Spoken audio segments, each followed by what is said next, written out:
Magandang araw po sa inyong mga kaswang at sa ating buting narrator na si Sir Casper. Isa po sa mga masusugid ninyong tagapakinig ang aking anak na babae. Habang nagtatrabaho ito sa kanyang munting negosyong mini store. Kung kaya napapakinggan ko na din ang mga pinapadalang kwento ng inyong mga sender. At talagang napapahanga ako. Nung una ay inakala kong radyo ang pinapakinggan ng anak ko. Pero nung nakita kong sa YouTube pala nakikinig, ay naengganyo akong ibahagi sa inyo ang aking karanasan. Nakiusap ako sa aking anak na tulungan niya akong ipadala sa inyong channel ang aking kwentong naranasan noong ako'y binata pa lamang kasama ang aking kaibigan. Mabuti na lamang talaga at nakumbinsi ko ang anak kong tulungan niya akong ipadala sa inyong channel ang aking karanasan. Kung sakali mang mapili ninyo ang aking karanasang mabasa ninyo, Sir Casper, ay lubos ko itong ikakagalak. At ngayon pa lang ay labis-labis na ang aking pasasalamat. Tawagin niyo na lang ako sa pangalang Larry. Kasulukuyang naninirahan dito sa Negros Occidental. Ang kwentong aking ibabahagi sa inyo ay nangyari ito sa lugar kung saan kami nanirahan ng pamilya ko noon. Naganap ang pangyayaring ito, dekada 70. Itong mga panahong ito ay binata pa lamang ako at naninirahan sa probinsya ng Capiz, kasama ang aking mga magulang at kapatid. Bata pa lamang ako ay hindi nalingid sa aking kaalaman ang tungkol sa mga kababalaghan. Kung kaya halos karamihan sa mga kwentong aswang ay talagang naniniwala ako. Lalo na at ako rin mismo ay nakaranas ng kababalaghan. Kaunting pagpapaliwanag ko lamang sa baryong tinitirhan namin. Mula sa bungad ng baryo ay maglalakad ka pa ng mga 10 minuto bago marating ang bahay namin. Hindi rin simentado noon ang kalsada. Gawa ng liblib na baryo ng tinitirhan namin. Yari sa pawid ang bubungan namin at kawayan naman ang dingding. Habang saig naman ay yari sa tabla na mahogani. Literal na bahay pang probinsya talagang tahanan, mga kaaswang. May silong din kami na siyang pinaglalagyan ng mga panggatong. At iba pang mga kagamitan ng aking ama. Nang mga panahong ito rin ay gasera lamang ang nagsisilbing liwanag sa bahay namin tuwing gabi. Gawa ng hindi pa abot ng kuryente ang baryo namin noon. Naalala ko pa ngang masayang-masaya kaming magkakapatid noon kapag kabilugan ng buwan. Gawa ng maliwanag na maliwanag ang buong paligid. Tuwing kabilugan nga ng buwan ay magsisipaglabasan ang mga kabataan noon. Naglalaro, naghaharutan, at ang iba naman ay nag-uumpukan. Nagkukwentuhan tungkol sa mga kababalaghan. Masaya ang buhay kabataan noon kapag kabilugan na ng buwan. Dahil halos lahat ay nasa labas ng bahay.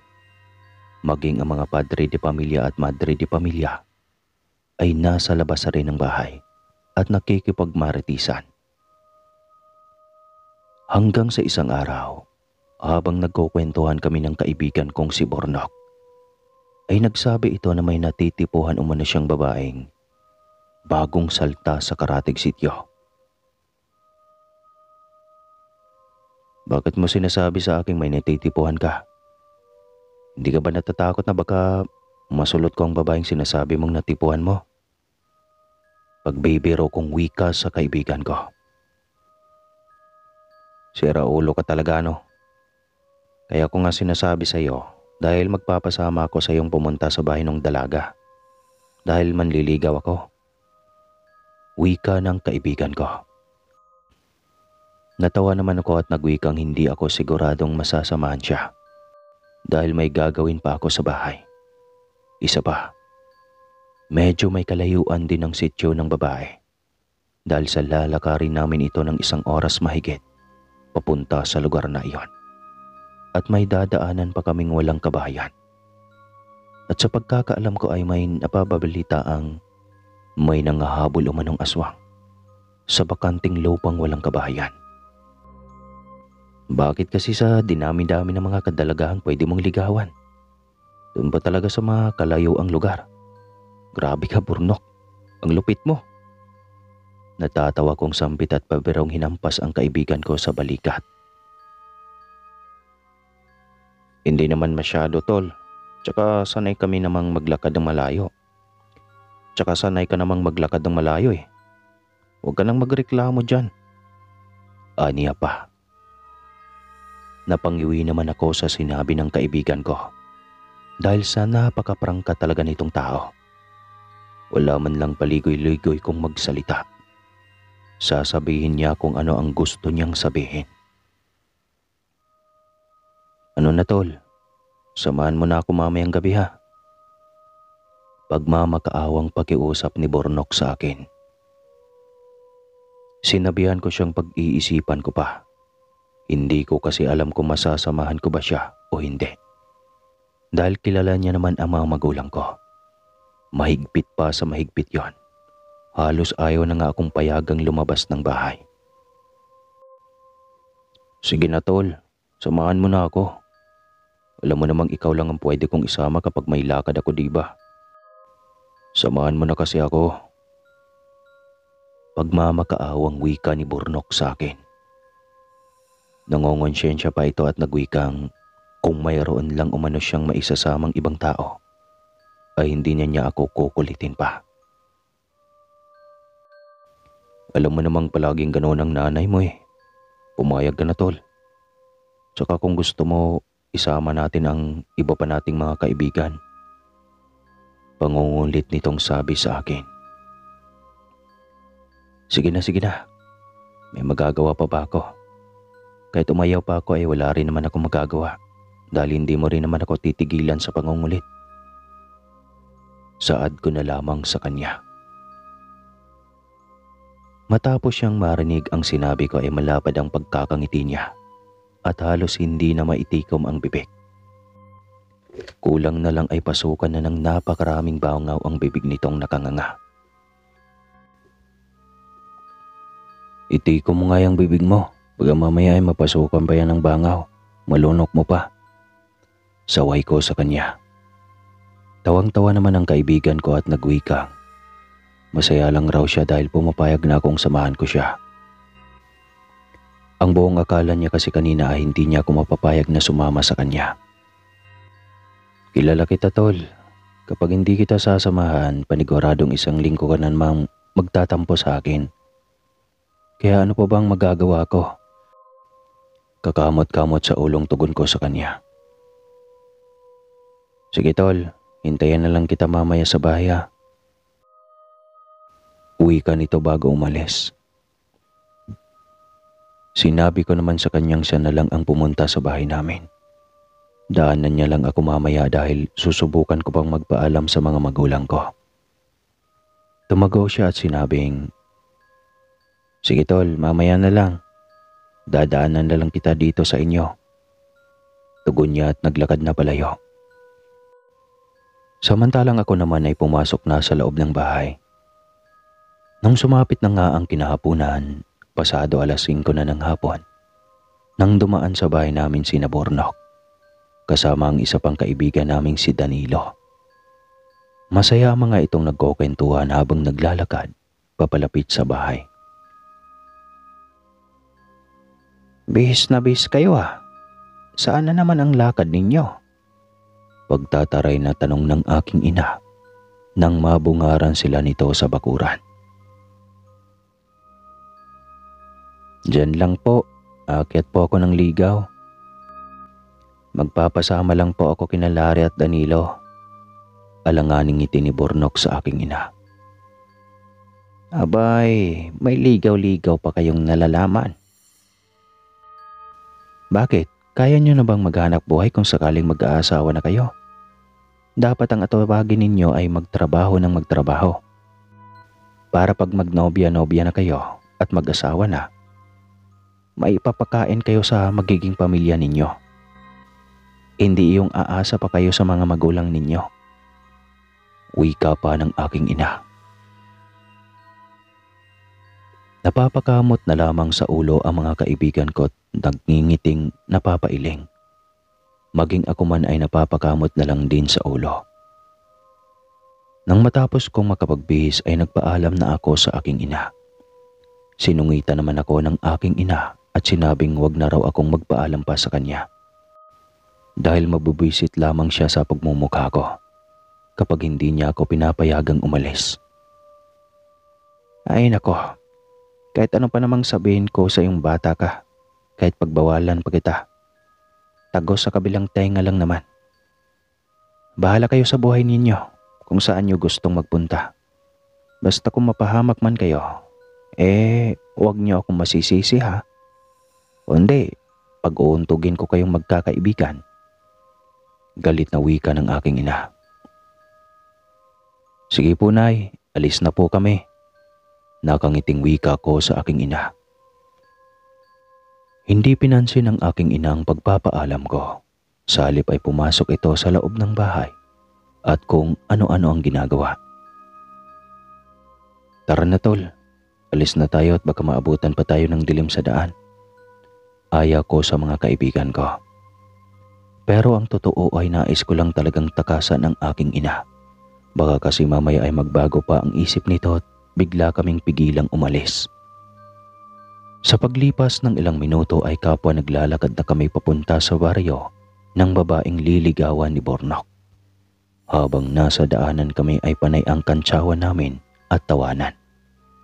Paano ba naman kasi, hindi pa nga nakakaharap ni Bornok ang mga magulang ng babaeng liligawan niya, ay para na itong kabuting hindi mapalagay habang nangangatog ang mga tuhod.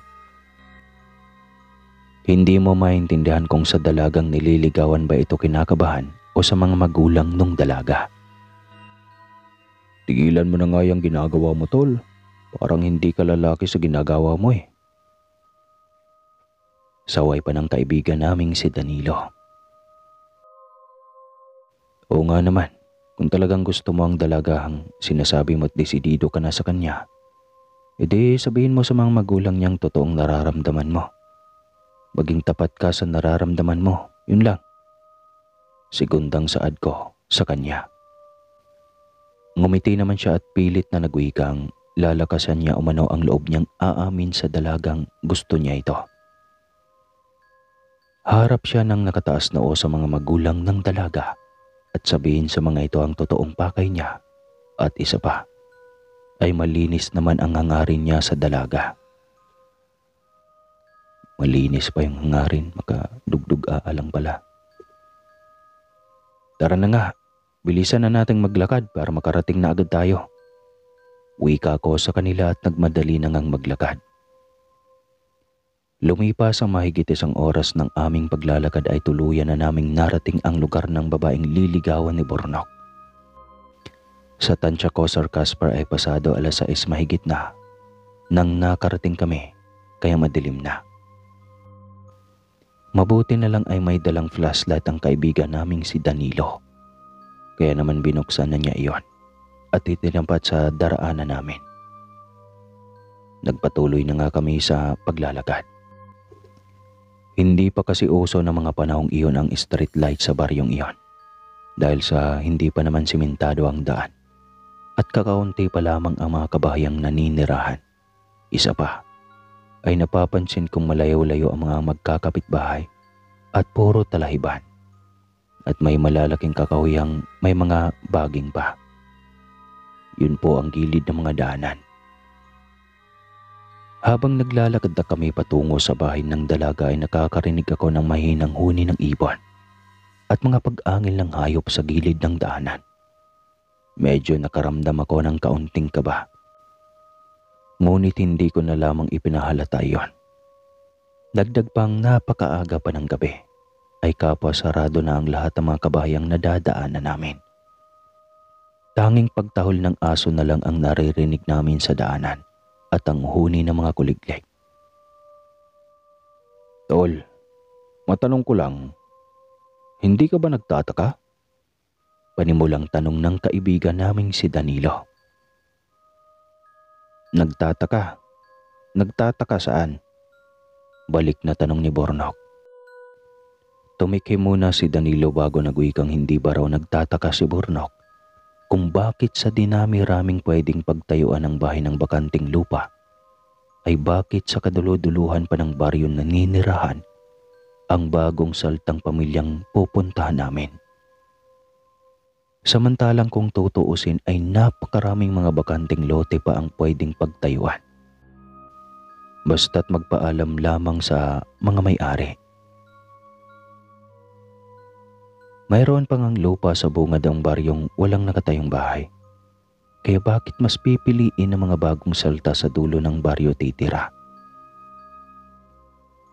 Umiling naman ang kaibigan naming si Burnok at sinabing baga gusto lang ng pamilya ng dalagang liligawan niya ng tahimik na buhay at walang mangingialam. Kaya sa dulong baryong iyon naninirahan. Huwag na raw pag-isipan ng hindi maganda mga ito. Sa pagpapatuloy ng paglalakad namin ay hindi naglaon ay tuluyan na nga kaming nakarating sa bahay ng babaeng liligawan ng kaibigan namin. Ay grabe, ang layo ng tuldok. Pagkarating namin ay nagtulakan pa kaming magkaibigan kung sino ang kakatok sa pintuan. Sige tol, ikaw na lang ang kumatok. Nahihiya kasi ako eh. Utos pa ni Burnok sa akin. Baliw ka ba? Bakit ako ang kakatok? Ako ba ang manliligaw? Ikaw na kaya ang kumatok? Wika ko sa kanya sa padabog na boses. Nahihiya nga ako. Anya pa at animang batang iniyuyok-yok ang mukha at pilit na ikinakubli sa palad. Sira ulo ka talaga tol. Mantakin mo bang ako ang pakakatukin mo? Mamaya akalain pa nung may bahay. Ako ang manliligaw sa anak nila. Saad ko sa kaibigan ko. Ikaw na lang paring Danilo. Katukin mo na yung pintuan. Wika ni Burnok at itinulak pa ng bahagya si Danilo papunta sa pintuan. Tangik, bakit ako ang inuutusan mo?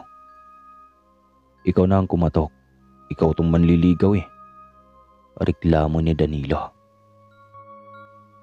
Dahil sa nagkahiyaan kami kung kaya't wala na ngang nagawa si Burnok. Kundi ang sumunod sa aming siya na ang kumatok sa pintuan. Nakatatlong katok pa lamang siya ng pintuan nang makita naming nagbukas ang pintuan ng bahay at iniluwa roon ang matandang babae. Nakamulagat ang mga mata nito at sabog na sabog ang buhok na ani may bagong gising lang. Sa garalgal na boses ay tinanong niya kami kung ano ang kailangan namin. Nangangatal naman ang bibig ng kaibigan naming si Burnok na sumagot ng, manliligaw po sana ako sa anak ninyong dalaga, Manang. Nakita kong mas lalong nanlaki ang mga mata ng matanda at nakamulagat iyong tinititigan ng maigi si Burnok. Tapos ay maya-maya pa ay may narinig kaming yabag mula sa likuran namin. Noong lumingon kami ay nakita ko ang isang matandang lalaking nanlilimahid ng dugo ang kamay. May bit-bit rin itong itak at may plastik pa na sa tingin ko ay may karning hilaw ang laman na bit-bit ng matanda. Anong kailangan ninyo at bakit kayo nandito? Tanong ng matandang lalaki sa garalgal na boses. At parang nangangatog ang bibig nito dahil sa gigil. Nakaramdam ako ng takot na mga oras na iyon, Sir Casper. Sa isiping baka bigla kaming tagain ng matandang nasa likuran namin. Pigil ang hiningang sumagot akong nagwikang. Manliligaw po ang kaibigan namin sa dalagang nakatira sa bahay na ito. Sabay turo sa bahay na nasa harapan namin. Sandaling tumahimik ang buong paligid. Mas lalo akong kinakabahan habang hindi naalis ang pagkatitig sa matanda.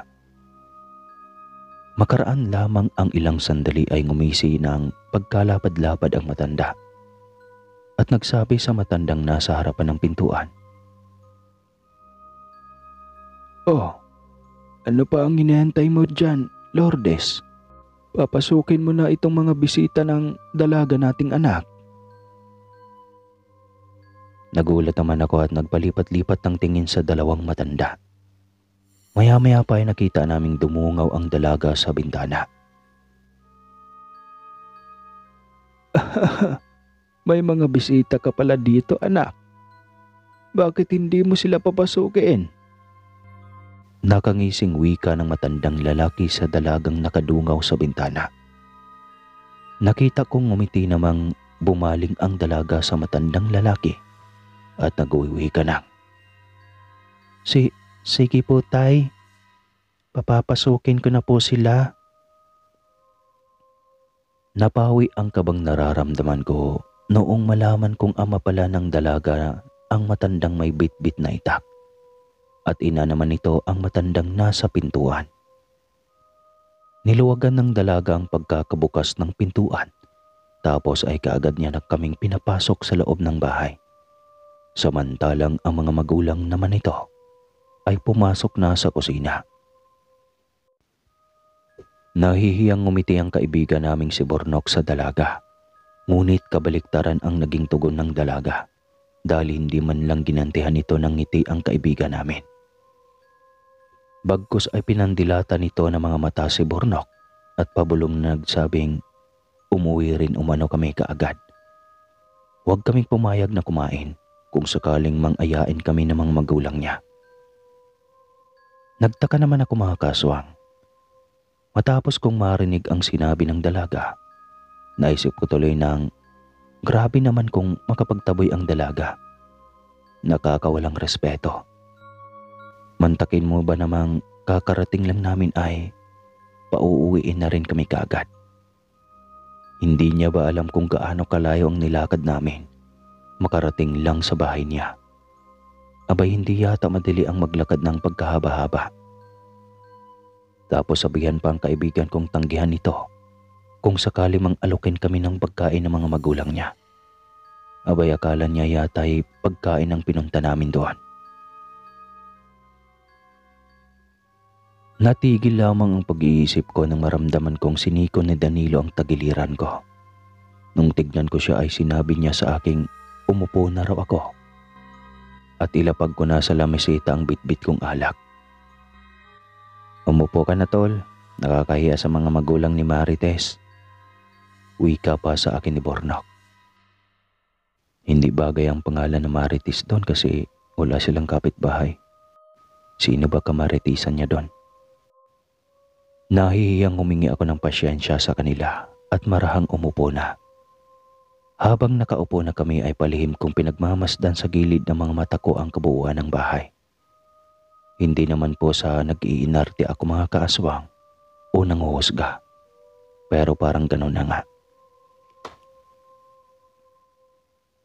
Kaya lang ay kakaiba ang presyensyang nararamdaman ko sa loob ng bahay ng nililigawan ni Bornok. Malinis naman siyang tignan at walang kalat. Kaya lang ay parang napakalagkit ng sahig at napakalansa ang simoy ng hangin sa loob ng bahay. Maalinsangan na rin at parang wala man lang hanging nakapasok sa loob. Gayong kawayan naman ang dingding at may mga sewang naman akong nakikita. Tol, may napapansin ka bang kakaiba? Bulong sa akin ni Danilo sabay sikong muli sa tagiliran ko. Huwag kang maingay tol. Baka mamaya marinig nila tayo. Saway ko sa kanya. Sabi naman ng kaibigan kong seryoso siya sa sinasabi niya. Kakaiba raw ang nararamdaman niya sa loob ng bahay. Muli ko naman siyang sinaway at sinabi ang mamaya na namin pag-usapan ang tungkol dyan kapag pauwi na kami. Nakakahiya kasi sa mga magulang ni Marites kung sakaling maririnig niya ang mga sinasabi namin. Ilang sandali pang lumipas ay lumabas na ng kusina ang mga magulang ni Marites. Inaya kami ng ina nitong kumain dahil marami-rami raw ang niluto nilang pagkain. Hindi na po, maraming salamat na lang po sa paanyaya. Pero busog pa po kasi kami. Kumain po kasi kami sa bahay bago pumunta dito. Pagtangging saad ng kaibigan naming si Bornok. Napansin kong kahit na kinakabahan siya ay pilit niya pa ring hinarap ng nakangiti ang mga magulang ng dalagang nililigawan niya. Kahit na nagmumukha na siyang tonta sa ginagawa niyang pagngiti. Kahit na walang ekspresyon ang mukha ng mga magulang ng dalaga sa tuwing humaharap sa kanya, parang mga manikin lamang ang mga ito kapag nakikipag-usap. Samantalang ang dalaga naman ay hindi ko maintindihan kung kinakabahan ba ito dahil may nanligaw sa kanya o kinakabahan ito dahil sa kakaibang ipinapakita ng mga magulang niya. Kaya ako nasabing kinakabahan o natataranta si Marites, mga kaswang. Yun ay dahil sa hindi ito mapalagay sa kinaupuan. Panay ang tingin niya sa mga magulang niya at parang may naisabihin kay Bornok. Kaya lang ay panay rin naman ang tingin ng mga magulang niya sa kanya. Sa pagdaan ng mga sandali, ay kakaiba na ang amoy na nalalanghap ko sa loob ng kanilang bahay. Parang amoy mapanghing amoy malansang hindi ko maintindihan. Nakakasulasok iyon sa ilong at parang masusuka na ako. Kaya lang ay nagpipigil akong huwag masuka dahil nakakahiya naman sa mga magulang ni Marites. Maya-maya pa'y nakaramdam na ako ng pagkaihi. Kung kaya sandali akong nagpaalam sa kanila para magbanyo. Itinuro naman ng dalaga ang palikuran, kaya agaran na akong nagtungo. Habang umiihi ako ay nakakarinig ako ng kakaibang huni. Yun bang parang humihinga ng malalim at sunod-sunod na ibinuga. Hindi maiwasang magtaasan ang mga balahibo ko sa batok at nangambal ang mukha ko dahil sa takot na nararamdaman.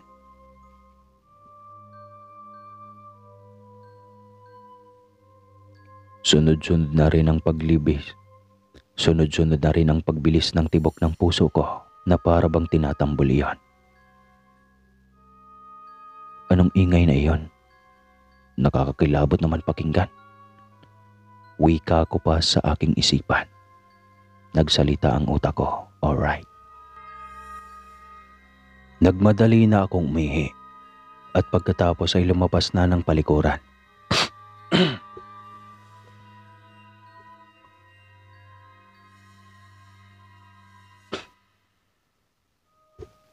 Noong naglakad na ako pabalik sa loob ng bahay ay sa hindi sinasadyang nakita ko ang ama ng dalagang nakatayo.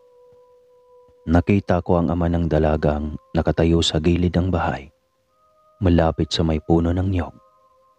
Napansin kong parang hinihingal ito o kaya ay hinihika.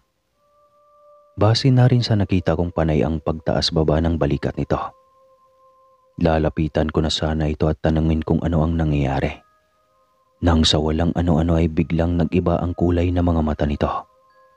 At unti-unting nag-iiba ang wangis na para bang naging kawangis nito ang aso. Walang humpay ang pagtulo ng mga laway nito sa lupa at nagpasabog iyon ng napakabahong amoy sa buong paligid. Sa sobrang takot ko ay daig pang 4:00 kumaripas na ako ng takbo at agad na nagsisigaw sa mga kaibigan kong may aswang. Sa pintuan pa lamang ay sigaw na ako ng sigaw na lumabas na sila ng bahay dahil may aswang. Kaagad namang sumunod ang mga kaibigan ko dahil sa nakita na rin pala nila ang nilalang na humahabol sa akin. Habang tumatakbo na kami ay nararamdaman naming sumusunod ang nilalang at umaangil ito ng napakalakas na parabang nanggagalaite. Kung kaya mas lalo pa naming binilisan ang pagtakbo. Ilang sandali pa ay may naririnig na kaming lumilipad sa taas at tumuhuni ng wakwak. Mayroon ding kulay itim na aso ang humahabol sa amin. Kaya sinabi ko sa mga kaibigan ko na sa talahiban kami dumaan para hindi kami madagit ng kung anumang ibon o nilalang ang nasa taas. Sapagkat naririnig na namin itong humuhuni, kaagad naman kaming pumasok sa talahiban habang tumatakbo dahil sa malapit na kaming maabutan na Bilisan niyo pang tumakbo. Maaabutan na tayo. Rinig kong sigaw ng kaibigan ko. Mas binilisan pa namin ang pagkaripas ng takbo at halos liparin ko na ang dinadaanan ko sapagkat hindi ko na naramdaman ang mga paa kong nakayapak sa lupa sa sobrang bilis ng pagtakbo ko. Maya-maya pa ay gayon na lang ang gulat naming magkaibigan. Nang sa walang sabay-sabay ay bigla na lamang may humablot sa kaibigan naming si Burnok. Narinig na lamang naming nagsusumigaw na si Burnok habang humihingi ng tulong. Noong lingunin namin siya ay nakita naming kinakaladkad na siya ng isang nakakapangilabot na nilalang. Mga pare, tulong! Tulungan niyo ako! Sigaw niya pa humihingi ng tulong. Agara namang nanghagilap ako sa paligid ng kahoy o kahit na ano pang matulis na bagay na maipanghambalos ko sa nilalang. Hindi naman naglaon ay may nakita akong putol na kahoy. Kung kaya't itinusok ko muna iyon sa lupa bago ko sigurin ang nilalang. At pinaghahambalos ko iyon nang sa gayoy mabitawan niya ang aking kaibigan. Subalit sadyang napakakunat ng balat at napakalakas ng aswang, kaya hindi ko iyon mapuro-puruhan. Ilang sandali pa ay ako naman ang hinarap ng nilalang. Sobrang nakakatakot ang wangis nitong nanlilimahid sa langis at napakahaba ng dilang naglabas-masok sa kanyang bibig. Napapalibutan na rin ng nagsisitulisang mga ngipin ang bunganga nito. Animoy lumuluwa na ang mga matang mabalasik. Habang nakikipagsago pa ako sa aswang, ay panay na ang pagmumura ko. Mabilis naman akong tinulungan ng mga kaibigan ko. At kumuha nga sila ng batot, walang tigil na pinagpupukpok ang nilalang. Na naging sanhi kung bakit mas lalo itong nanggagalaiti at umangil ng napakalakas. Noong makakuha na ako ng tiyempo ay mabilis ko nang tinusok sa katawan ng nilalang ang bitbit kong kahoy. Noong maitusok ko na iyon, ay mas lalong nagwawala pa ang aswang. Pero ilang segundo lang ang lumipas, ay nakita naming dahan-dahan na itong kumilos. Tapos ay humandusay na sa lupa. Sinabihan na ako ni Burnok na tumakbo na kami habang hindi pa nakakabawi ang aswang. Isa pa ay nakarinig na kami ng mahihinang mga yabag na mga paang tumatakbo papalapit sa kinaroroonan namin. Tol, tara na. Tumakbo na tayo. Habang hindi pa nakakalapit sa atin ang mga kasamahan niyang aswang. Rinig kong sigaw ng kaibigan kong si Burnok. Nagmadali na nga kaming tumakbong magkaibigan. Habang tumatakbo ay kabado pa ako at habol hiningang nananakbo. Sa paglipas ng ilang sandali ay narating na namin ang mga kabahayan. Tsaka pa lamang kami huminto sa pagtakbo. Nangangatog ang mga tuhod ko at nagtanong kung napatay ko ba ang aswang. Huwag kang mag-alala, tol. Hindi mo napatay ang aswang na yon. Hindi basta-bastang napapatay ang mga aswang. Kaya huwag kang matakot na baka nakapatay ka na. Wika pa ng kaibigan ko at pilit akong pinapakalma. Sigurado ka, tol. Takti. Hindi ko na alam kung ano ang gagawin ko kapag napatay kong aswang na yon. Baka mamaya ay balikan ako ng kaanak nun. Nahintakutang saad ko. Huwag kang mag-alala, tol. Dahil hindi mo napatay ang aswang na yon. Isa pa, hindi ka susundan ng mga kaanak nun. Takot lang nilang mabisto ang lahi nila sa oras na sundan tayo sa baryo natin at guluhin. Ang tura ni Danilo sa akin at napahinga ng maluwag. Tara na. Bilisan na nating maglakad para makauwi na tayo kaagad sa bahay. Aya ni Burnok sa amin. Habang naglalakad nga kami, Sir Casper, ay panay ang paglingon ko at nakikiramdam sa takot na baka sundan kami ng aswang. Ngunit sa paglipas ng ilang minutong lakaran, ay ligtas kaming nakarating sa bahay. Pagka-uwi ko nga ay diretso na ako sa kwarto at nagpalit ng damit. Tapos ay humiga na. Upang sa ganoon ay hindi na magtanong-tanong pa ang mga magulang ko tungkol sa pinuntahan naming magkaibigan. Nang gabing iyon ay hindi ako nakatulog ng maayos. Maya't maya ay nagigising ako. Sa isiping natatakot akong baka mamaya ay nasa labas ng bahay pala namin ang aswang.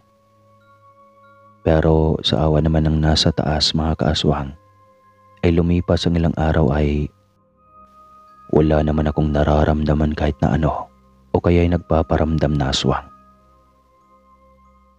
Maging ang mga kaibigan ko ay wala rin silang nararamdaman. Kaya naman naging panatag na kaming hindi na maghiganti ang kaanak ng aswang na nasaksa ko. Magmula nang mangyari ang katatakutang iyon mga kaaswang ay hindi na ako muling sumama pa sa mga kaibigan ko tuwing may lakad sila sa gabi. Natrauma na kasi akong baka mamaya ay maulit na naman sa amin ang pangyayaring minsang may nakasagupa kaming aswang na bagong salta. Hanggang dito na lang ang aking kwento mga kaibigan. Muli, maraming salamat po. Opo si Larry ng Negros Occidental. Huwag kalimutang magkape palagi.